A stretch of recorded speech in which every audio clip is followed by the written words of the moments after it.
A Hell's Angel walks into a small-town diner, just looking for coffee, and ends up staring at a young black waitress hiding a trembling, broken hand.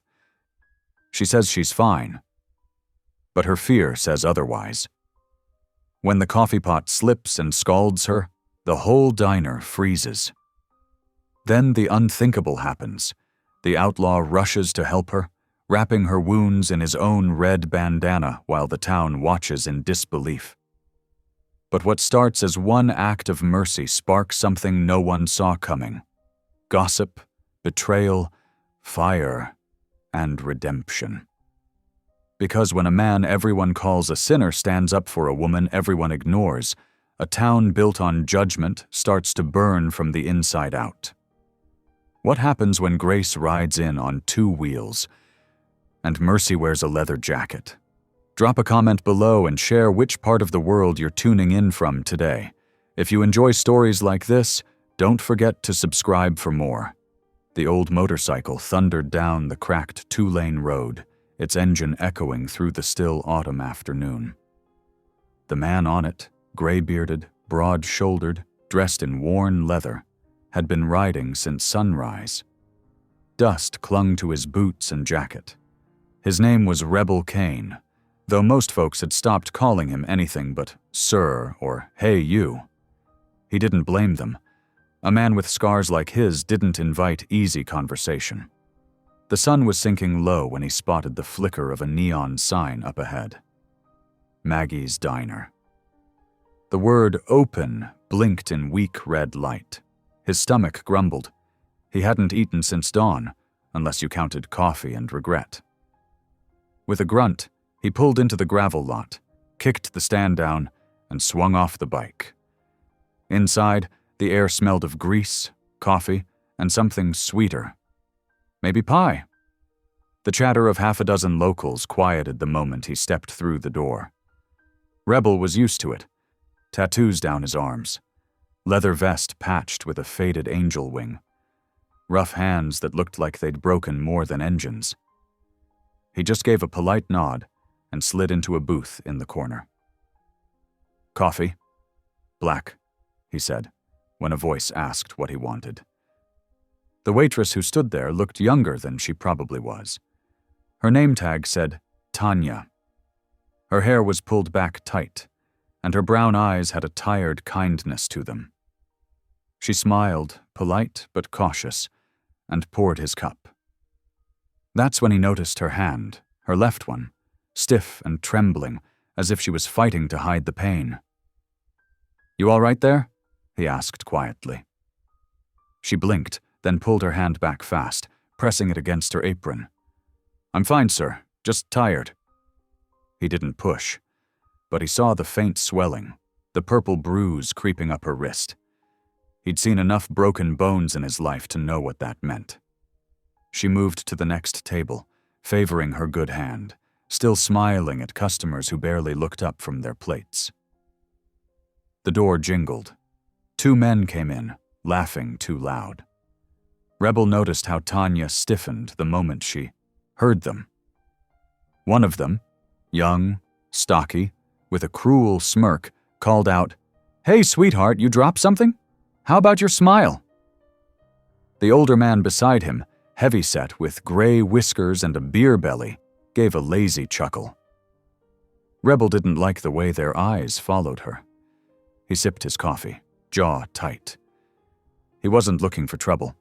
He'd promised himself that much when he left his last bar fight behind in another state.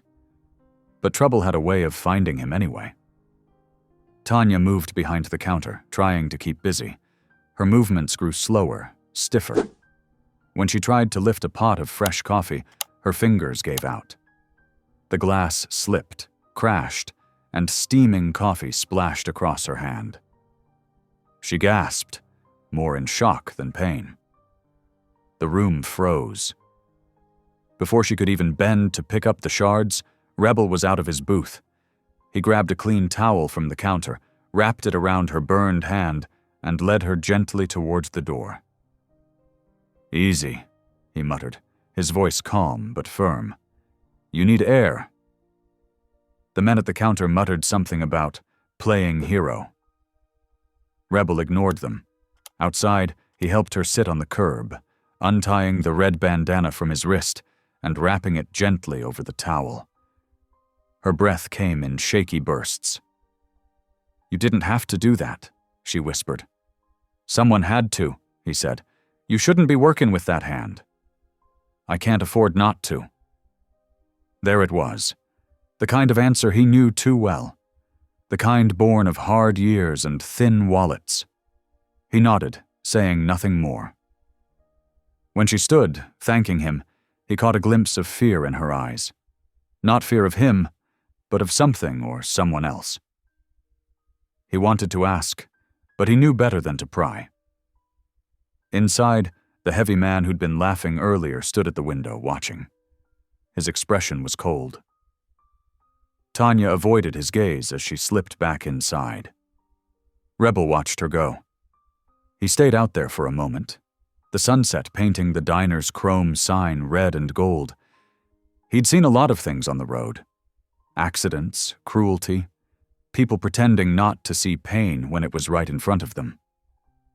But something about that girl's quiet bravery stuck under his skin. He finished his coffee, left a 20 under the cup, and walked out into the cooling air. The road ahead stretched long and lonely. He told himself he'd ride on come morning. But deep down, he already knew he wouldn't. There was something in that town. Something broken that needed fixing. And fixing things was the only way Rebel Kane still knew how to breathe. That night, in his small motel room down the highway, he lay awake, listening to the ticking of the old wall clock. He thought about her hand, the bruises, the way she smiled anyway. Somewhere in the dark, the faint sound of church bells drifted through the open window. He hadn't prayed in 30 years, but he found himself whispering, almost to no one. "God, don't let her hurt alone." Morning came, slow and pale through the motel curtains. Rebel woke to the rumble of a truck on the highway and the steady tick of the wall clock. He washed up at the small sink, pulled on his leather vest, and told himself he would eat, fill the tank, and move on. But the memory of a trembling hand and a red bandana would not let go. He checked the time, just past 7, and headed back toward Maggie's diner. The town looked the same in daylight, quiet, a little worn at the edges.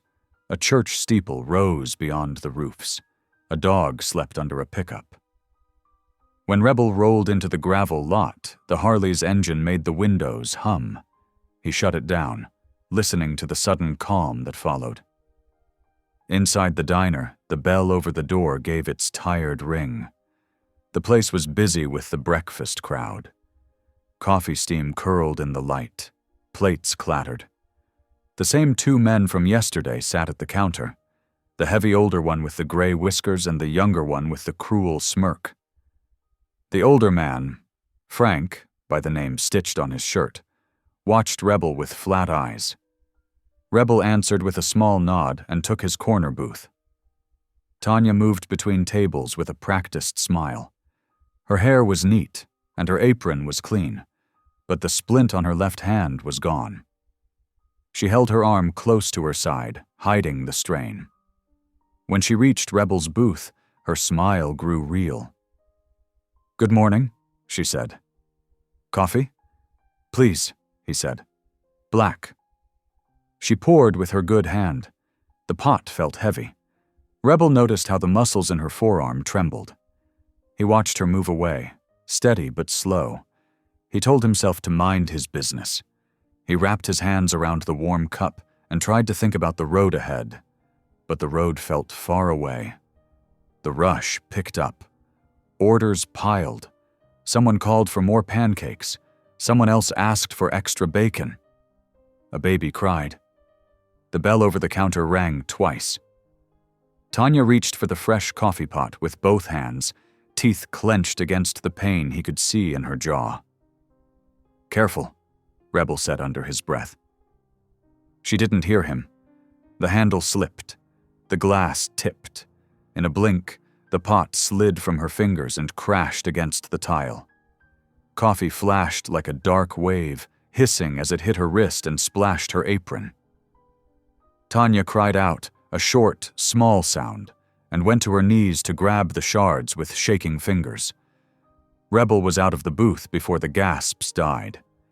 He grabbed a clean towel from the counter and crouched beside her. "Don't touch the glass," he said softly. "You're bleeding." He wrapped the towel around her wrist and pulled her to her feet, his shoulder steady under her elbow. All the noise in the diner dropped to a hush. Frank rose from his stool, face hard. "What do you think you're doing?" he barked at Rebel.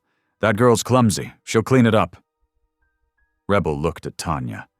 Pain shone in her eyes, but fear burned brighter. He turned to Frank, voice calm. "She needs a clinic. Now." "We're short-staffed," Frank snapped. "She'll finish her shift." The younger man, Eddie, laughed. "Yeah, sweetheart. Don't be dramatic." Tanya bowed her head like she could shrink out of sight. Rebel felt heat climb his neck. He kept his voice even. "I'm taking her out for air." "You ain't taking anyone anywhere," Frank said, stepping closer. "This is my place."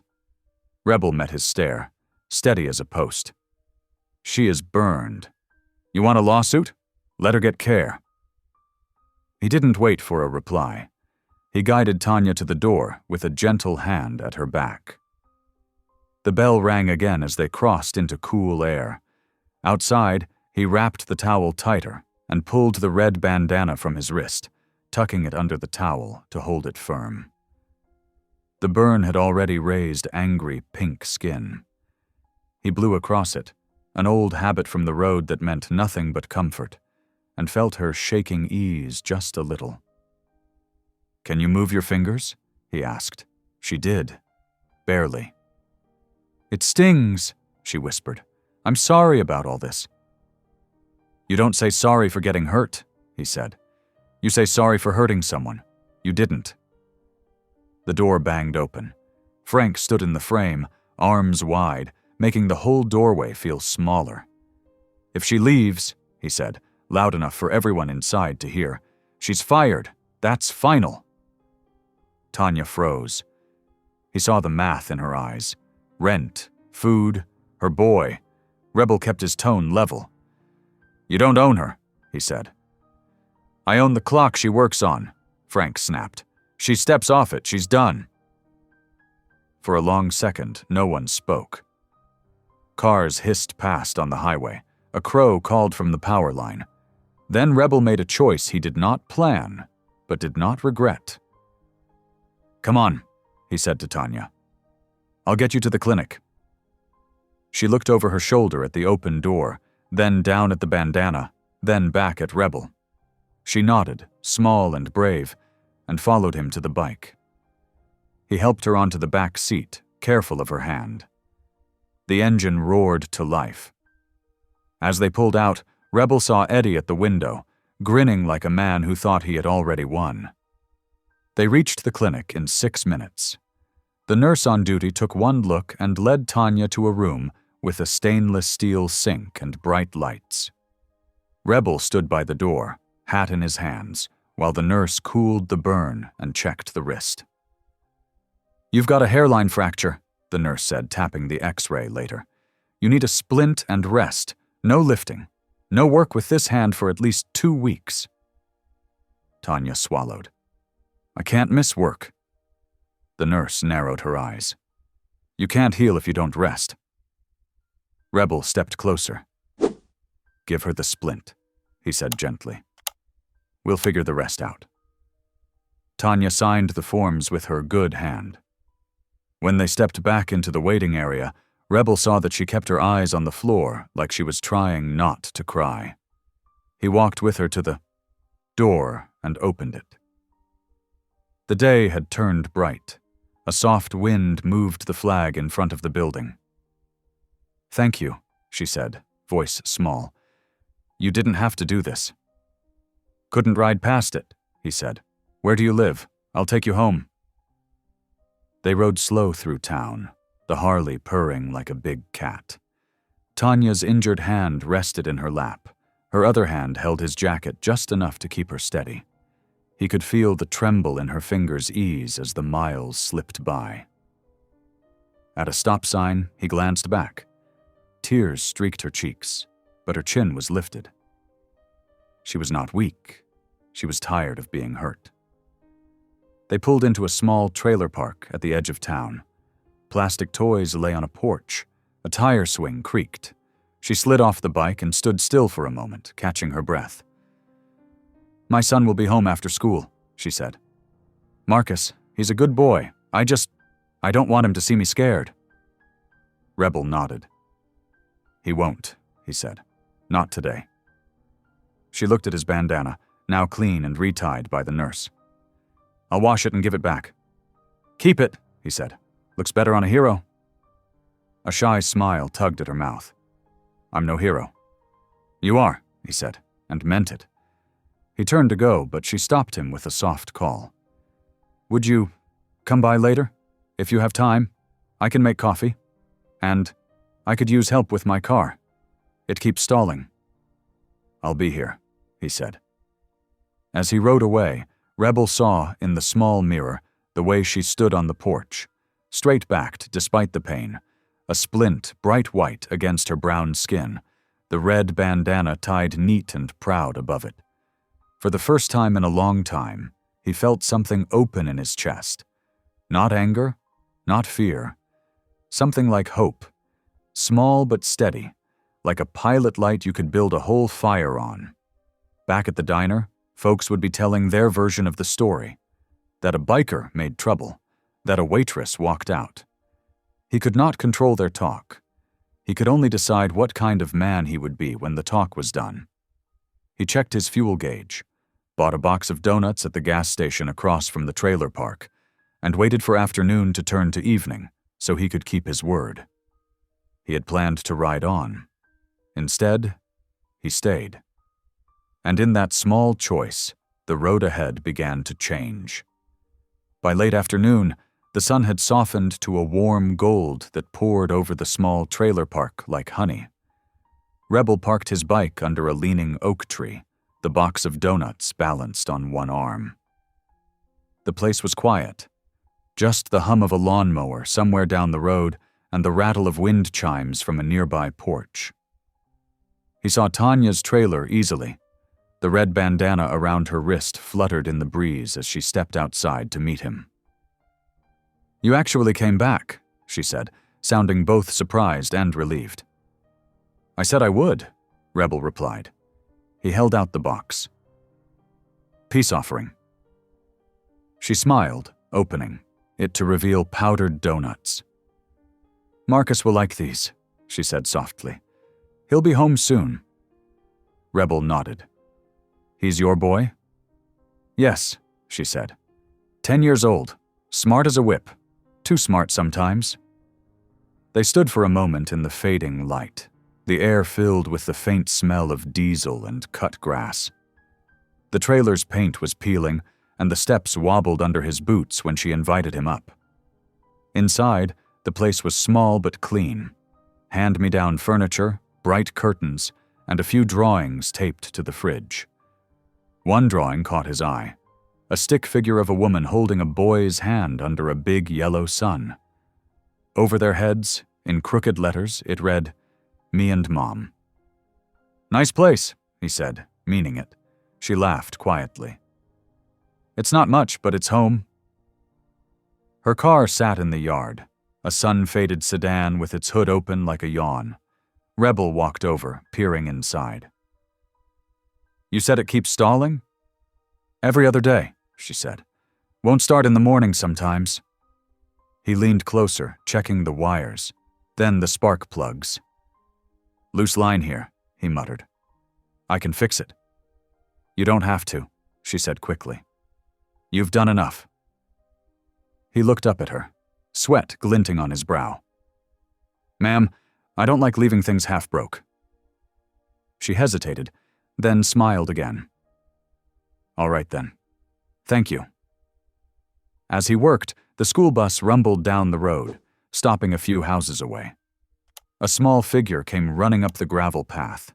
A boy in a faded blue hoodie with a backpack twice his size. He froze when he saw Rebel, eyes wide with curiosity. "Marcus, this is Mr. Kane," Tanya said gently. "He's helping fix the car." Marcus gave a shy wave. "You got a motorcycle," he said. "Sure do," Rebel answered, straight-faced. "But she's mean if you don't talk nice to her." Marcus grinned, the way only a child could.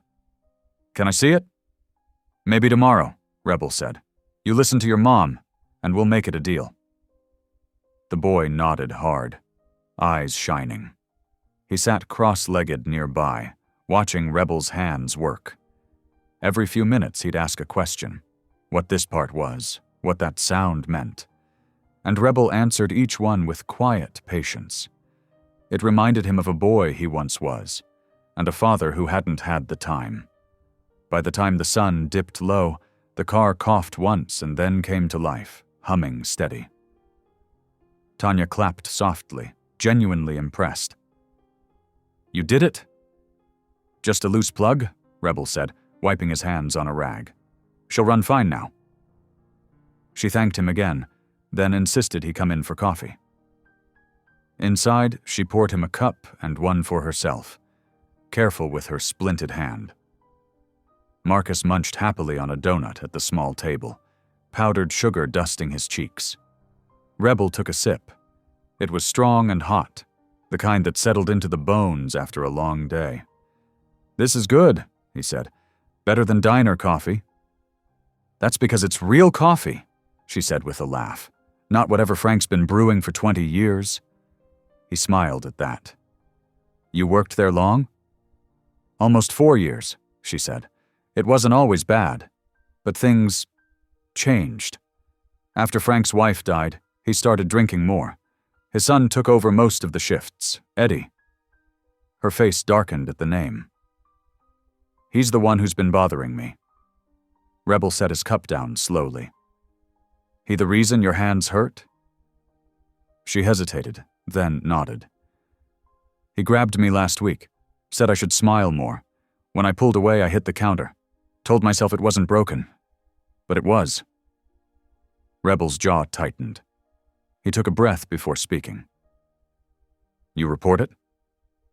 "Who'd believe me?" she asked quietly. "Frank's friends with the sheriff. Folks around here think people like me should just be grateful to have a job." The silence between them stretched heavy. Marcus broke it with a yawn, then leaned against his mother's arm. "You're tired, baby?" she said softly. "Go wash up for bed." After he left the room, Rebel looked at her and said, "That ain't right, Tanya. None of it." She met his eyes, a flicker of defiance in her gaze. "No," she said. "But it's life." Rebel leaned back, studying her. This woman who had every reason to give up and still smiled at her boy, like the world hadn't beaten her down. Something inside him stirred, something that had been buried deep under years of anger and regret. Maybe it was respect. Maybe it was guilt. Maybe both. "I'll keep the bike close by," he said finally, "in case you need anything." She looked uncertain. "You don't have to do that." "I know," he said simply. "But I will." For a long moment, neither spoke. Outside, the crickets had started their nighttime song. The small lamp on the counter threw a golden light across the room, making everything feel softer.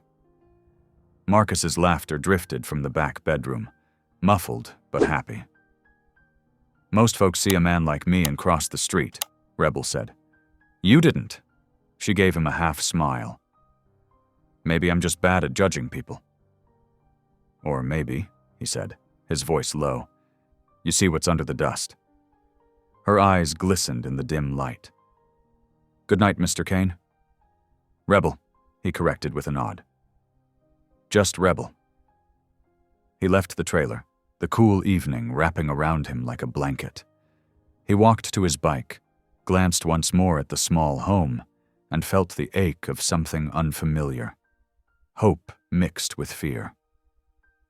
The last thing he saw before he rode off was a small hand waving through the window curtain. That night, as he lay in his motel bed, Rebel stared at the ceiling fan turning slow above him. The hum of the blades sounded almost like an old prayer. Steady, uncertain, but alive. He closed his eyes and whispered, "I'll watch out for him. You got my word." Morning light crept over, the horizon painting the town in a soft orange glow. Rebel was already awake, sipping motel coffee that tasted more like rust than roast. He had planned to leave that day. The Harley was fueled, his duffel bag packed, and the open road called to him like an old friend. But something inside him refused to go. He thought about Tanya's quiet smile, her bandaged hand, and her boy's wide eyes. He told himself he'd stay one more day, just to make sure they were all right. By the time he rolled into Maggie's diner, the breakfast crowd had thinned. The bell over the door chimed as Rebel stepped in. Heads turned again. The silence was heavier this time, like folks had already made up their minds about him. Frank stood behind the counter, wiping a glass that didn't need cleaning. Eddie leaned on the jukebox, smirking. Tanya was there too, wearing her uniform with one hand tucked in a fresh splint. She looked pale but determined. When she saw Rebel, her shoulders eased just a little. "Mornin'," she said softly. He nodded. "Mornin'. How's the hand?" "Still sore," she admitted, "but I'll manage." Before Rebel could answer, Frank's gravelly voice cut through the room. "Tanya, we need to talk." She froze, glancing nervously toward him.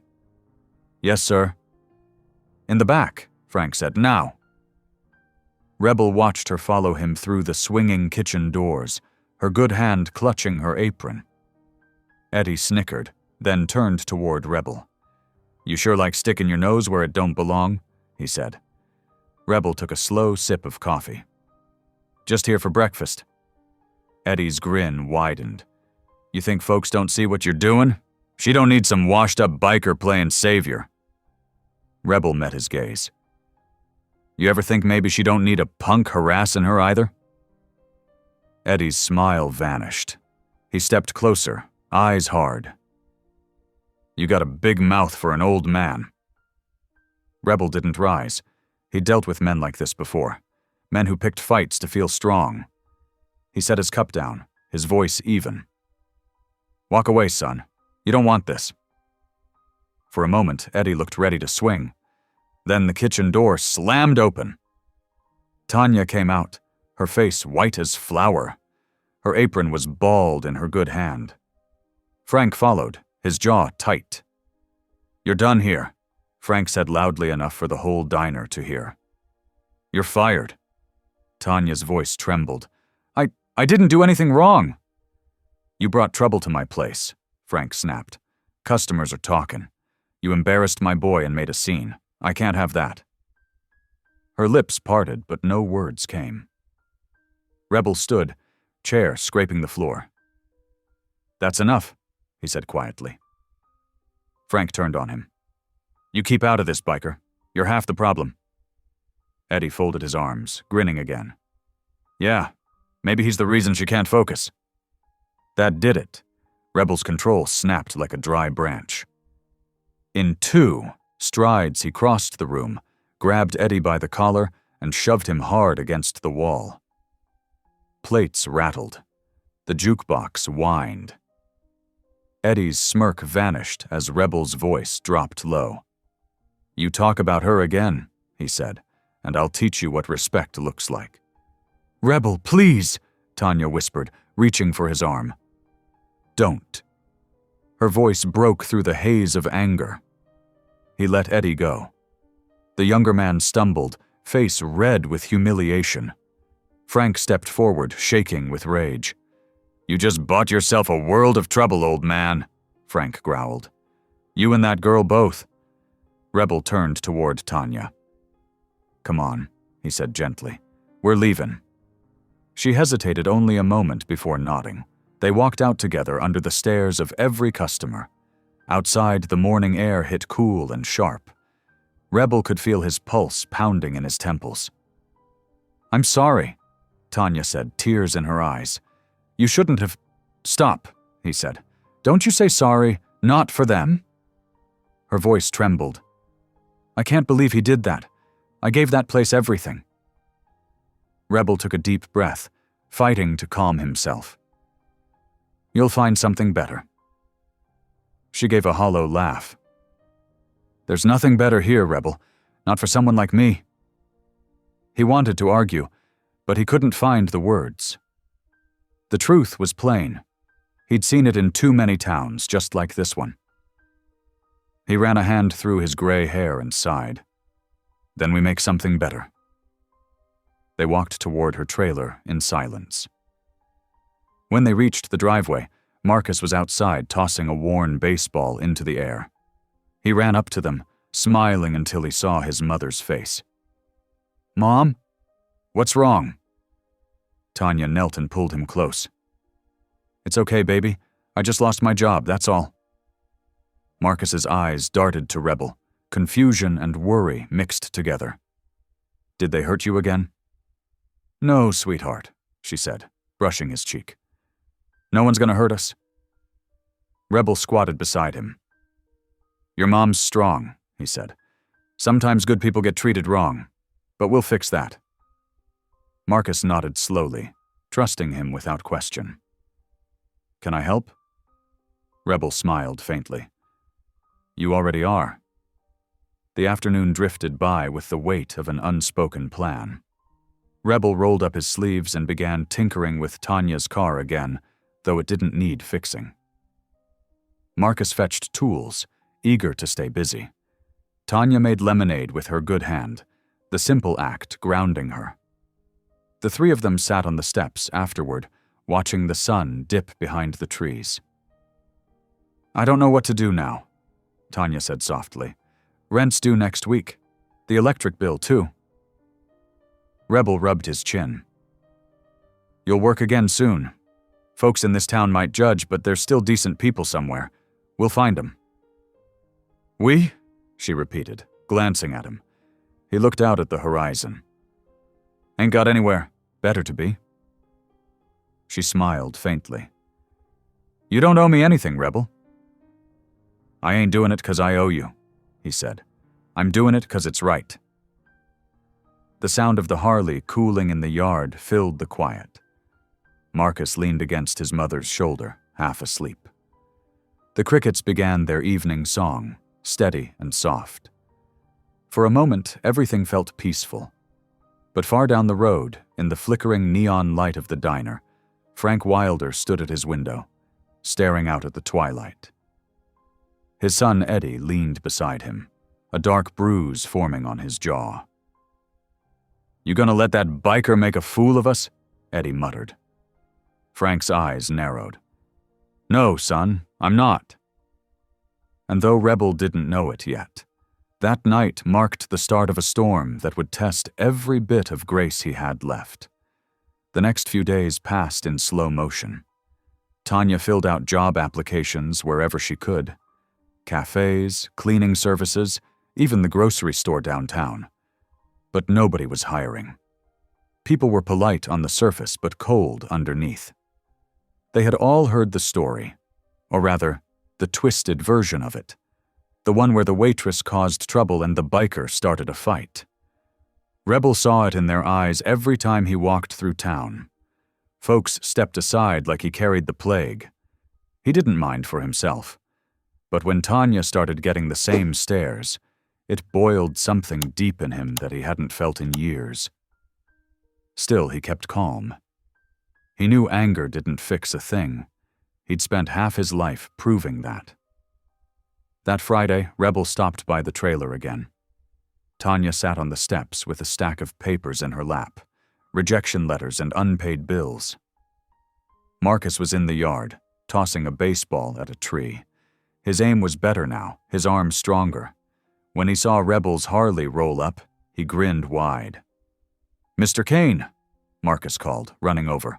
"Mom made cookies!" Tanya stood and brushed off her skirt. "They're a little burnt," she said with an apologetic smile. "But we have coffee." "Then they're perfect," Rebel said, parking the bike and removing his helmet. They sat outside, sharing cookies and coffee under the fading light. Tanya seemed tired, her good hand trembling slightly as she sipped from her cup. "I went to the diner today," she said quietly. Rebel frowned. "You didn't." "I needed to pick up my last paycheck. Frank didn't look at me, but Eddie—" She paused, her lips tightening. "He laughed. Said he hoped I learned not to get friendly with strangers." Rebel's jaw flexed. "That boy's begging for a lesson." "I told him I forgive him," she said softly. He blinked. "You what?" She looked up, eyes steady. "If I don't forgive him, he still owns a piece of me." Rebel didn't answer right away. He wasn't used to that kind of strength, the quiet kind, the kind that didn't need fists. "You're tougher than you think, Tanya." She smiled, faintly. "I've had to be." As dusk fell, Rebel turned his attention to her old car again. The engine coughed and sputtered like an old man with a cold. Marcus knelt beside him, handing over wrenches with the concentration of a soldier in training. "You ever fixed stuff like this before?" the boy asked. "Every day," Rebel said. "Back in the club I worked on bikes mostly, but engines are all the same, just hearts made of steel. Keep 'em clean, keep 'em oiled, and they'll treat you right." Marcus nodded seriously. "Kinda like people." Rebel chuckled. "Something like that." When the car purred to life, Marcus jumped up and cheered. "You did it again!" "We did it," Rebel corrected. "You helped." Tanya clapped, her face lighting with the kind of joy that only shows up after too many gray days. "You two make a good team." That night, after Marcus went inside to wash up, Rebel lingered on the porch. The crickets hummed, and the stars blinked faintly above the trees.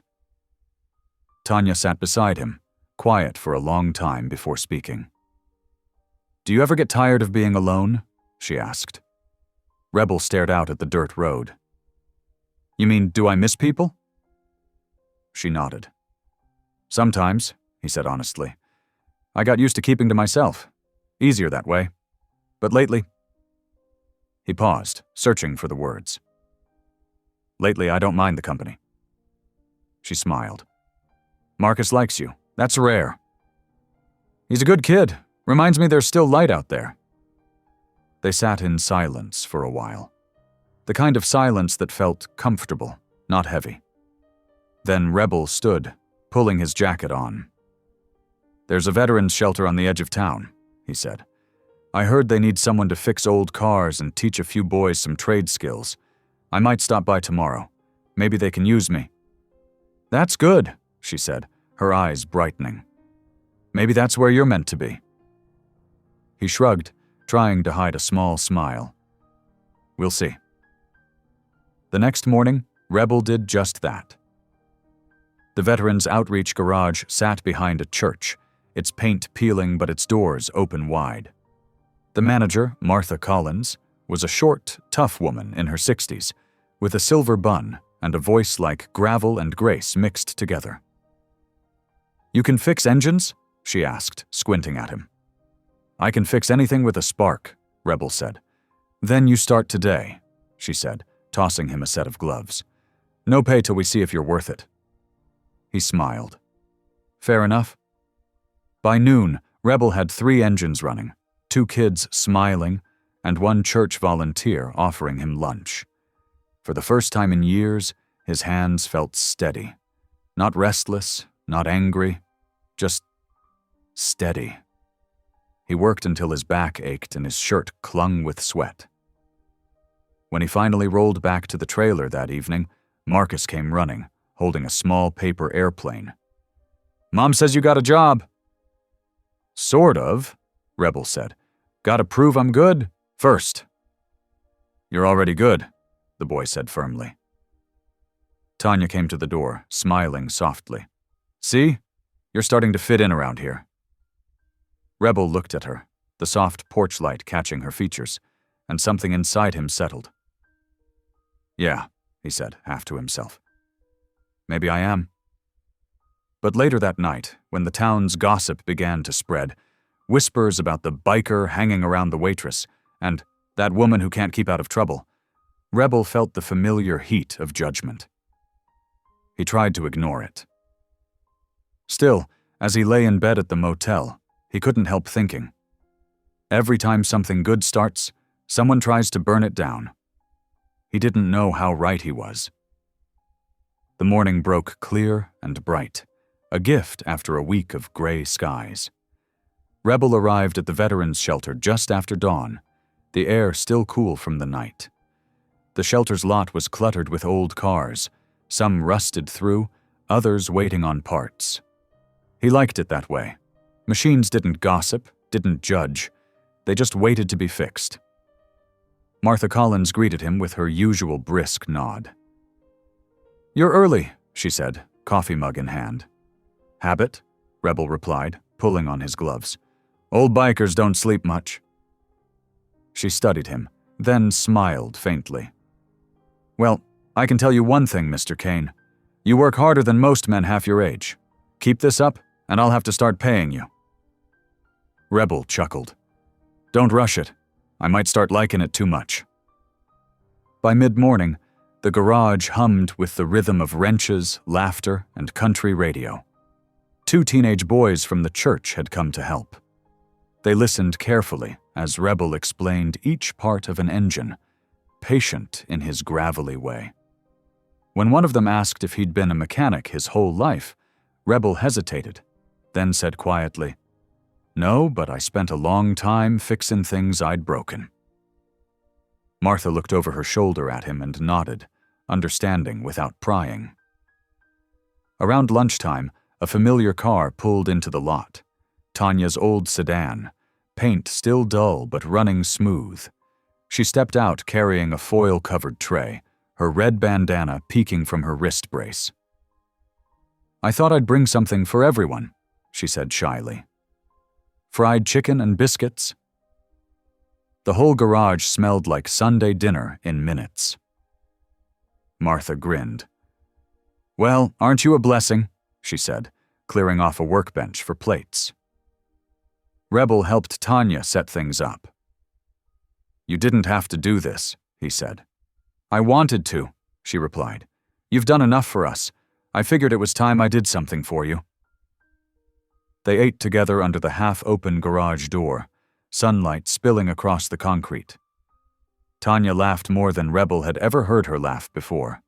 Light and free, her eyes warm. Marcus joined them after school, running straight into Rebel's side for a hug before grabbing a biscuit.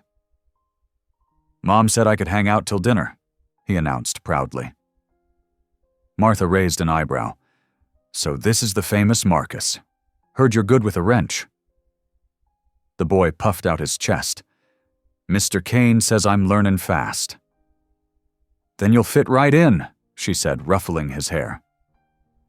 For a while, it felt like peace. The kind of quiet happiness Rebel had almost forgotten was real. The smell of oil and fried chicken mixed in the air, and the sound of laughter echoed through the garage like music.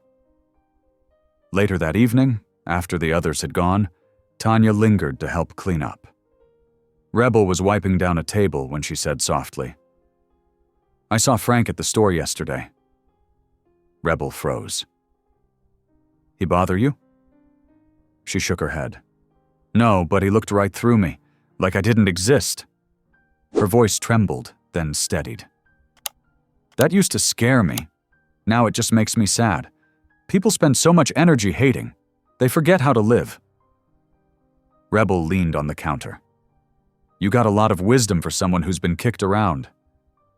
She smiled faintly. "You learn it, or you drown." Outside, the first raindrops began to fall. Slow, gentle taps against the tin roof. Tanya stepped closer, her voice barely above the rain. You ever think maybe you came here for a reason, Rebel? He met her gaze. Maybe I just got lost. Maybe lost is where you're supposed to be, she said. So you can find what you didn't know you needed. He didn't have an answer for that. The rain grew steadier, blurring the world beyond the garage door. They stood there a long while, the air thick with something unspoken, a bond born not from romance but from shared hurt and quiet strength. When Tanya finally left, she handed him a small folded note. For later, she said. After she drove off, Rebel sat on his toolbox, unfolded the paper, and read the neat handwriting. Sometimes God sends help wearing leather and scars. Don't doubt why you're here. He folded the note carefully and tucked it into his vest pocket, right over his heart. Over the next week, things began to change. Word spread about the biker teaching kids at the shelter. Some townsfolk were still wary, but others started stopping by with old cars to fix or small donations to help the veterans. Martha told him the newspaper wanted to do a piece on him. Human interest, she said. People love a redemption story. Rebel frowned. I ain't looking for attention. Tanya, standing nearby with Marcus, smiled. Sometimes the good you do deserves to be seen. Maybe your story can make folks think twice before they judge. He sighed. I don't like cameras. Then don't look at them, she teased. Just be yourself. The next afternoon, a young reporter arrived with a notebook and a kind smile. She asked simple questions about the shelter, about teaching, about second chances. Rebel kept his answers short, humble. When she asked what made him start helping a waitress, he barely knew. He paused and said quietly, because someone had to, and maybe it was time I did something right. The reporter smiled, scribbling fast. That's a good line. Don't make it fancy, he said. Truth's good enough. By the end of the day, the garage was quieter again. The rain had stopped, leaving the air cool and clean. Rebel looked around at the cars, the kids, and the faint laughter that still hung in the air. He realized something had shifted inside him. He was no longer just passing through. He belonged, at least a little. As he locked up for the night, he whispered the words he hadn't spoken in decades. Thank you. He didn't know who he was thanking, God, fate, or maybe just Tanya, but it felt right all the same. He swung a leg over his Harley, started the engine, and smiled as he rode through the soft twilight toward the trailer park. For once, the rumble of his bike didn't sound like loneliness. It sounded like coming home. Sunday morning brought the kind of sunlight that made the whole town look almost innocent. Maggie's diner glowed in the distance like nothing bad had ever happened there. But Rebel wasn't heading that way. He pulled his Harley into the veterans' shelter lot, the newspaper still folded in his back pocket, its headline burning in his mind. Ex-Hell's Angel helps injured waitress start over. The article had come out that morning. The young reporter, Kelsey Grant, had written it with heart, but the town didn't read it with grace. Some people saw redemption. Others saw scandal. When Rebel walked into the garage, Martha Collins was already waiting with a grin. Well, you're famous now, she said, waving a copy of the paper. Don't look so sour. It's a good piece. I don't like my face in print, Rebel muttered, setting down his gloves. Then look on the bright side, she said. Your story's got half the county donating tools and car parts. The Lord works in mysterious headlines. Rebel cracked a reluctant smile. Guess I can't argue with that. He spent the morning under the hood of a pickup, grateful for the distraction. But by noon, Tanya and Marcus showed up, the article folded neatly in Tanya's purse. Her eyes were full of light. Have you seen it? She asked, voice brimming with excitement. Rebel, it's beautiful. I seen it, he said.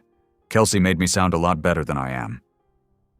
She just told the truth, Tanya said, And the truth is, you helped us when no one else did."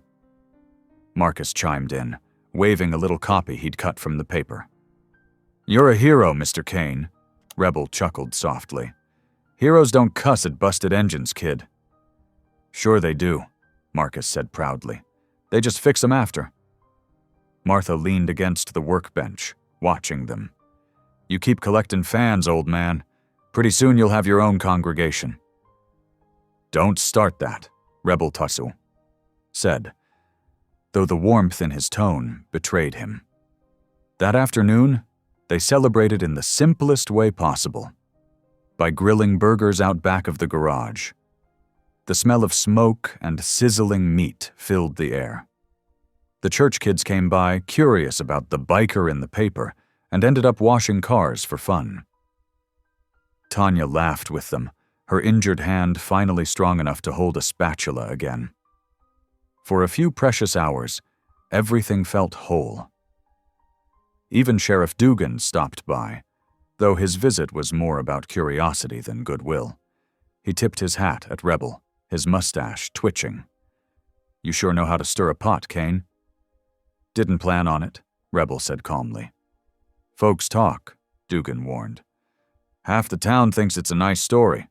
The other half thinks you're just looking to play the saint." Rebel wiped his hands on a rag. "Let 'em think what they want. I ain't looking for a medal."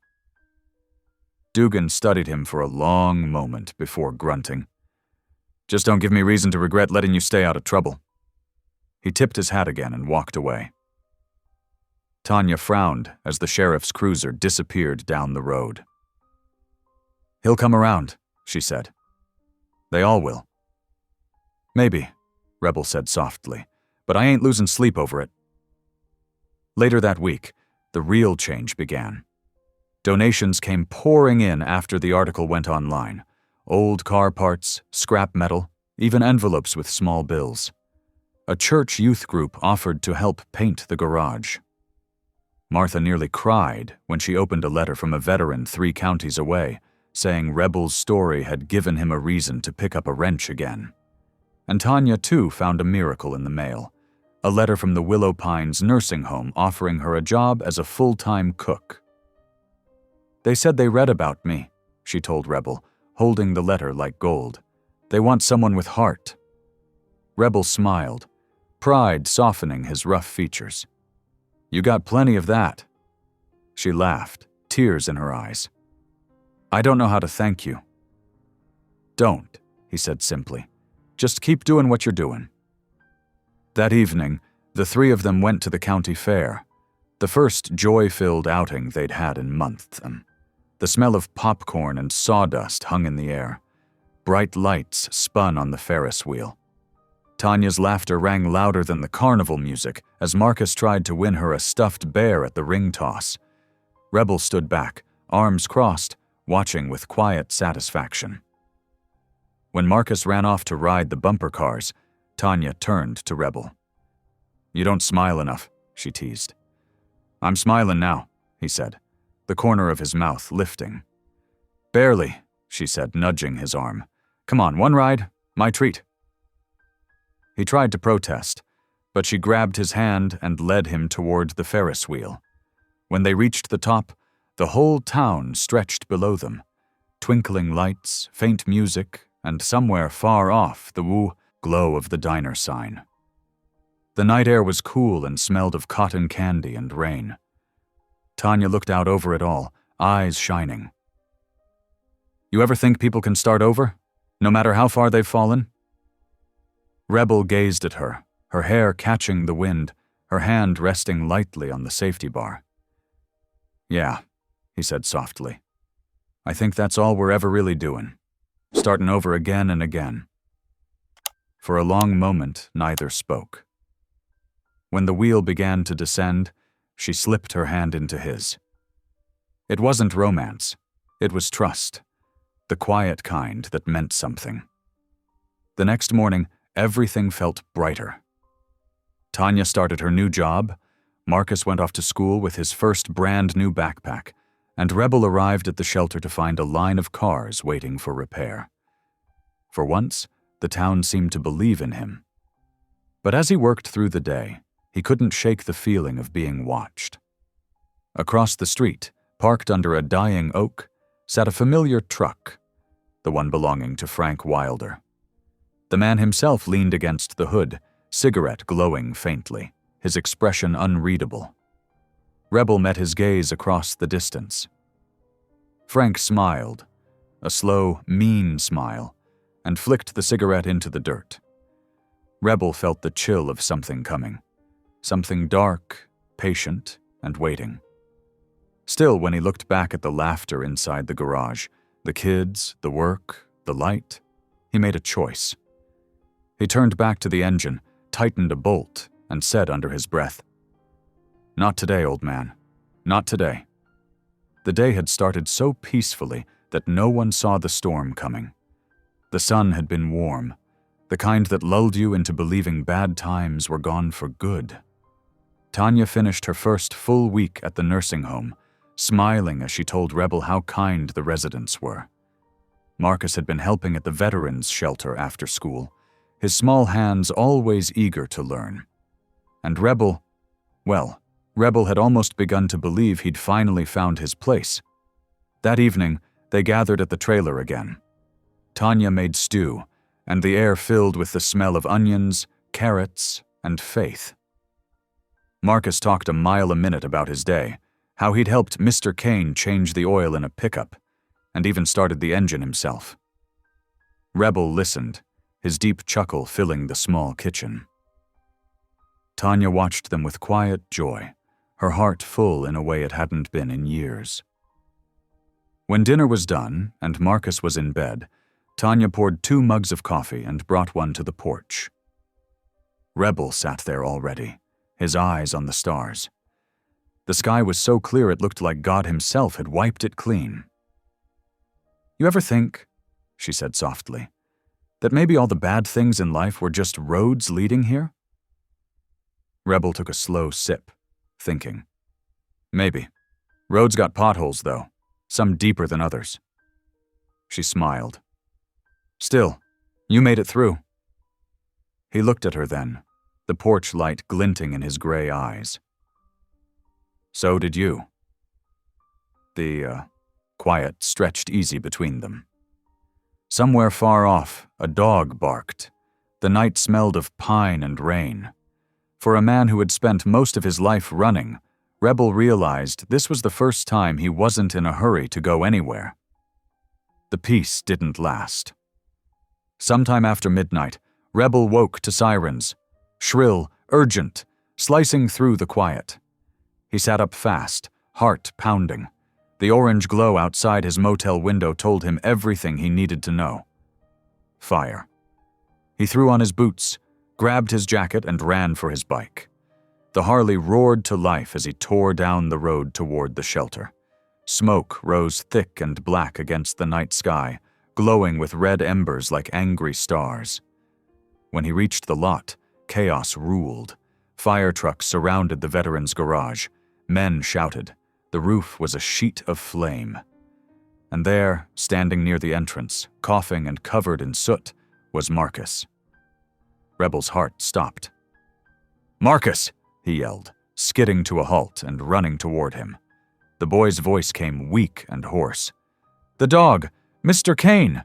The dog was inside!" Before Rebel could stop him, Marcus turned as if to run back into the inferno. Rebel caught him around the middle, pulling him back hard. "No, son, you don't go back in there." "But I got him!" Rebel shouted, setting Marcus down and running toward the open door. The heat slammed into him like a wall. Smoke filled his lungs. The world blurred orange and black. He heard barking, faint but desperate, coming from near the back. He dropped to his knees and crawled through the thick smoke, every breath scraping his throat raw. His eyes watered, his skin burned. But he kept moving until he found the old mutt huddled under a bench, trembling. "Come here, boy," Rebel rasped, scooping the animal into his arms. The fur singed his sleeves. He stumbled back toward the light, lungs screaming for air. Just as he reached the doorway, the roof groaned, and a beam crashed behind him. He dove forward, hitting the ground hard. Strong hands dragged him the rest of the way out. When Rebel opened his eyes, the fire chief stood over him, shouting orders. Marcus was crying nearby, clutching the dog. Tanya was there too, tears streaking her face as she knelt beside Rebel. "You're burned," she cried. "I've had worse," he wheezed, coughing. His arm throbbed where the sleeve was scorched. He looked at the burning building and asked hoarsely, "Anyone else inside?" "No," said the chief. "You were the last fool in there." Rebel tried to laugh, but it came out a rasp. "Guess I still got a thing for lost causes." Tanya pressed his unburned hand between hers. "You're not a lost cause," she whispered. "You're the reason we're still standing." For a moment, the world narrowed to the feel of her touch, the weight of smoke in his chest, and the terrible beauty of that burning place, everything he had built, everything he had tried to fix, going up in flames. By dawn, the fire was out. What remained of the garage was a blackened skeleton of metal and ash. The firefighters shook their heads, saying the blaze had started near the back corner by the gas cans. "Definitely arson," one muttered. Rebel stood there, wrapped in a blanket, his arm bandaged. Sheriff Dugan arrived just as the sun began to rise. His face was grim. "Morning, Kane," he said. "You want to tell me why your bike was parked outside the scene before the fire started?" Rebel frowned. "Because I work here." "Folks say they saw you earlier last night," Dugan said, flipping open his notebook. "Riding around near here after dark. You and maybe one other bike." Rebel's eyes hardened. "I was at the trailer with Tanya and her boy till near midnight. Ask 'em." "I'll do that," Dugan said, "but until I sort this out," he motioned toward his deputy. "I'm gonna need you to come with me." Tanya stepped forward. "Sheriff, you can't. He saved lives tonight." "Maybe he did," Dugan said. "Maybe he set the fire too. We'll find out." Rebel didn't resist when the handcuffs clicked. He just met Tanya's tearful gaze and said quietly, "Don't let him scare you. You keep your head up, you hear?" She nodded, voice shaking. "I will, I promise." As the sheriff led him towards the cruiser, Marcus broke free from a firefighter's hold and ran after him. "Mr. Kane, you didn't do it. Tell him." Rebel turned, giving the boy a faint smile. "I know, kid. Truth's got long legs. It'll catch up." The door shut behind him with a heavy thud. The siren wailed to life, cutting through the morning air as the cruiser rolled away.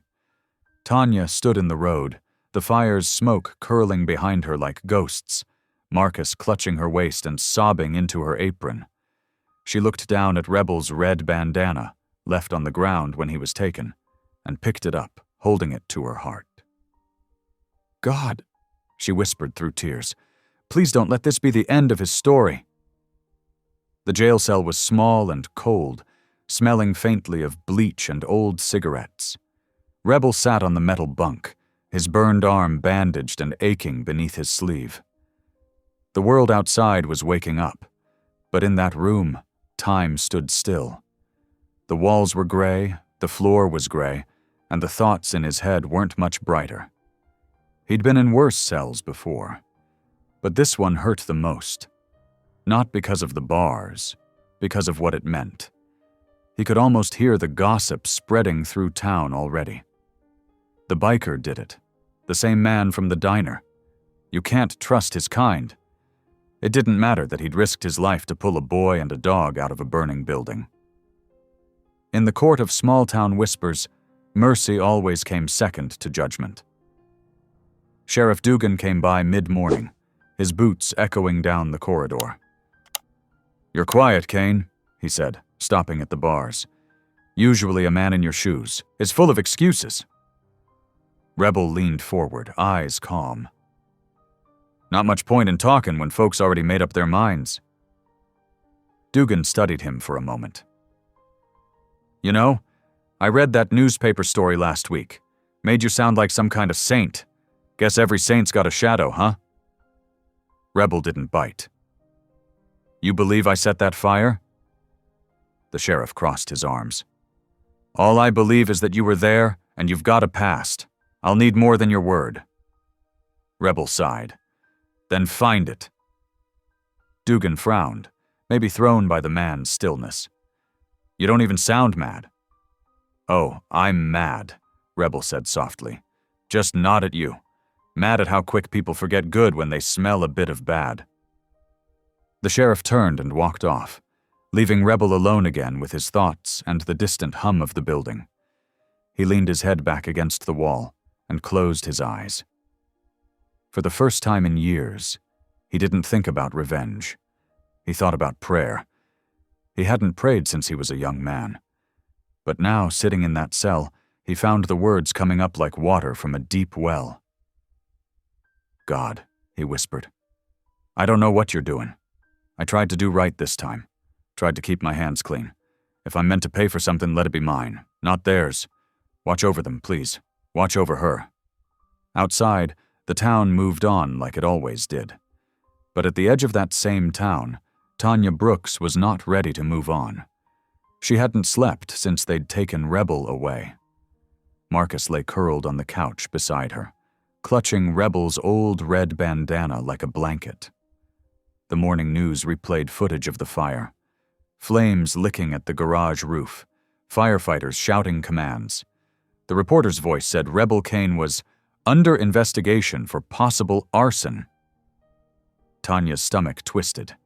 "They don't know him," she whispered to the TV. "They don't know what kind of man he really is." Marcus stirred and blinked awake. "They're saying bad things, Mama. They're lying." She brushed his hair gently. "I know, baby. But sometimes good people get blamed before they're believed. That's why we're gonna fix this." Marcus frowned. "How?" Tanya didn't answer yet. She just looked at the charred remains of Rebel's bandana in her hand. It smelled faintly of smoke, but felt like courage. "We find proof," she said finally. "We show them who really did it." That afternoon, she drove to the veterans' shelter. The fire chief was still there, talking to insurance men. Tanya walked up, nerves tight but her chin high. "I worked with the man you arrested," she said, "and I know he didn't start that fire." The chief looked weary. "Miss, I'm not saying he did, but someone did, and until we find out who, the sheriff's gonna follow the smoke." "Then I'll find where it started," Tanya said firmly. The man blinked. "Ma'am, it's not safe. I've been through worse," she said. He hesitated, then nodded. "Fine. 10 minutes. Watch your step." Inside, the smell of ash and gasoline still hung thick in the air. Tanya moved carefully through the wreckage, her splinted hand tucked against her chest. She studied the burned beams, the melted metal. Then, near the back, something glinted beneath a pile of debris. A small black box, warped but intact. A camera. She picked it up with shaking fingers. The heat had nearly melted it, but the data card slot looked untouched. Her heart thudded. "Please, God," she prayed, "please let this be something." That evening, Tanya sat at her kitchen table with Kelsey Grant, the reporter who had written the article about Rebel. Kelsey's laptop glowed in the dim light. "If there's anything left on this card," she said, "we'll find it." Minutes passed. Then the screen flickered. A grainy image appeared, security footage from the night of the fire. The timestamp matched perfectly. "There," Tanya said, pointing. "Zoom in." The image showed a figure near the gas cans, moving fast, looking around. The light caught the man's face for only a second, but it was enough. Eddie Wilder. Kelsey exhaled. "That's your proof." Tanya felt tears sting her eyes. He really did it. He wanted Rebel blamed. Kelsey nodded grimly. "He'll get what's coming. I'll take this to the sheriff first thing." "No," Tanya said, her voice trembling but fierce. "I'll do it. He needs to hear it from me." That night, she sat at the kitchen table, long after Kelsey left, the camera card resting beside her Bible.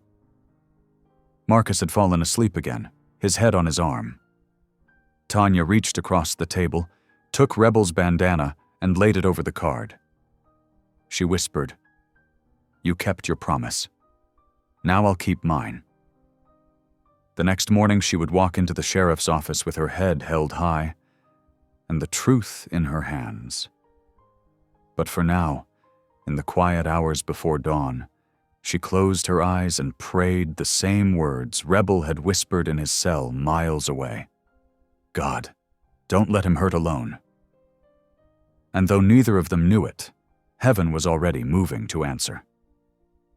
The next morning, Tanya walked into the sheriff's office with her heart pounding and the camera card clutched in her hand. The deputies stopped what they were doing as she marched straight to Sheriff Dugan's desk.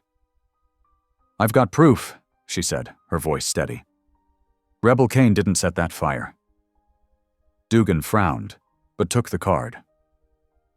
Kelsey Grant followed, holding her laptop ready. Within moments, the footage flickered to life on the screen. The blurry image of Eddie Wilder near the gas cans, a match flashing in his hand. The room went silent. Dugan's jaw tightened. "Well," he muttered, "I'll be damned." "You'll clear his name," Tanya said firmly. "Today." An hour later, the sheriff unlocked Rebel's cell. The biker stood as Tanya stepped. Inside, tears bright in her eyes. "You did it," he said softly. "No," she whispered, taking his hand. "We did." As they walked out into the sunlight, the town's whispers began to shift, from suspicion to awe. For the first time in years, Rebel Kane smiled without guilt. When Rebel walked out of the sheriff's office, sunlight hit his face like a blessing. Tanya stood waiting, Marcus at her side, holding the red bandana high. The crowd that once whispered against them now clapped softly, ashamed and grateful all at once. Sheriff Dugan tipped his hat, murmuring an apology. Martha and the veterans came to welcome him home, promising to rebuild the shelter stronger than before. Rebel bent down, hugged Marcus tight, and whispered, "Told you truth catches up." Tanya smiled, tears falling freely. "And mercy rides right beside it." Spring came early that year, bringing with it the smell of rain and new beginnings. The veterans' shelter had been rebuilt, brighter than before, and beside it stood a new shop with a hand-painted sign that read, "Angel's Garage.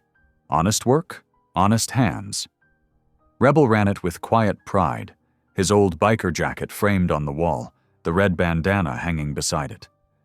Marcus spent his afternoons sweeping floors and learning about engines, always eager, always asking questions. Tanya worked next door at the nursing home, her laughter drifting through the open windows like music. Every morning she stopped by the garage with coffee and cornbread, and Rebel would shake his head, pretending to protest before taking both. The town had changed. People who once crossed the street to avoid him now waved as they passed. Sheriff Dugan stopped by often, helping fix patrol cars and sharing stories about second chances. Even Kelsey's newspaper article, now framed near the counter, reminded everyone that grace could grow in the unlikeliest places. One Sunday afternoon, Rebel closed the shop early.